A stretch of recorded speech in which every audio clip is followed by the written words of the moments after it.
ಸ್ನೇಹಿತರೆ ಎಲ್ಲರಿಗೂ ನಮಸ್ಕಾರ, ಅಸ್ಸಲಾಮು ಅಲೈಕುಂ. ಯಾರು ಗೊತ್ತಾಯ್ತಲ್ಲ, ರೇಷ್ಮಾ ಕಡಪ್ಪ ಅಂತ ಹೆಸರು ಇಟ್ಟಿದ್ದೆ ನಾನೇ. ನನ್ನ ಕಡೆಯಿಂದ ನನ್ನ ಮಗ ಫೇಮಸ್ ಆಗಿಬಿಟ್ಟಿದ್ದಾನೆ. ಇರಲಿ, ಏನೂ ಆಗಿಲ್ಲ.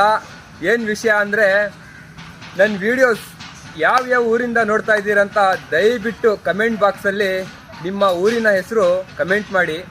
ಯಾಕಂದರೆ ಅಕಸ್ಮಾತ್ ನಾನು ಯಾವಾಗಾದರೂ ನಿಮ್ಮ ಊರ ಕಡೆ ಬಂದರೆ ಖಂಡಿತ ನಿಮ್ಮನ್ನು ನಾನು ಭೇಟಿ ಮಾಡ್ತೀನಿ. ನೋಡಿ, ಮತ್ತೆ ಎಲ್ಲರೂ DM ಕೂಡ ಮಾಡ್ತಾ ಇದ್ದೀರಾ, ಅಣ್ಣ ವಿಡಿಯೋ ಕಾಲಲ್ಲಿ ಒಂದ್ಸಲ ಮಾತಾಡಿ ಅಂತ.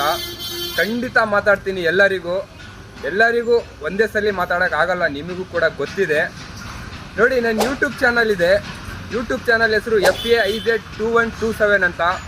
ಯಾರ್ಯಾರು ಸಬ್ಸ್ಕ್ರೈಬ್ ಮಾಡ್ಕೊಂಡಿದ್ದೀರಾ ಅವರನ್ನು ನಾನು ವಿಡಿಯೋ ಕಾಲಲ್ಲಿ ಮಾತಾಡ್ತಾ ಇರೋದು. ನೀವು ಕೂಡ ಹೋಗಿ ಸಬ್ಸ್ಕ್ರೈಬ್ ಮಾಡ್ಕೊಳ್ಳಿ, DM ಮಾಡಿ. ಯಾವಾಗ ನಿಮಗೆ ನಾನು ವಿಡಿಯೋ ಕಾಲ್ ಮಾಡ್ತೀನಿ ಅಂತ ಗೊತ್ತಿಲ್ಲ. ಸೊ ಇಷ್ಟು ಹೇಳಕ್ಕೆ ಇಷ್ಟಪಡ್ತೀನಿ. ಅತಿ ಶೀಘ್ರದಲ್ಲಿ ರೇಷ್ಮಾ ಕಡಪ್ಪಂದು ವಿಡಿಯೋನೂ ಕೂಡ ಬಿಡುಗಡೆ ಆಗತ್ತೆ, ಕಾಯ್ತಾ ಇರಿ.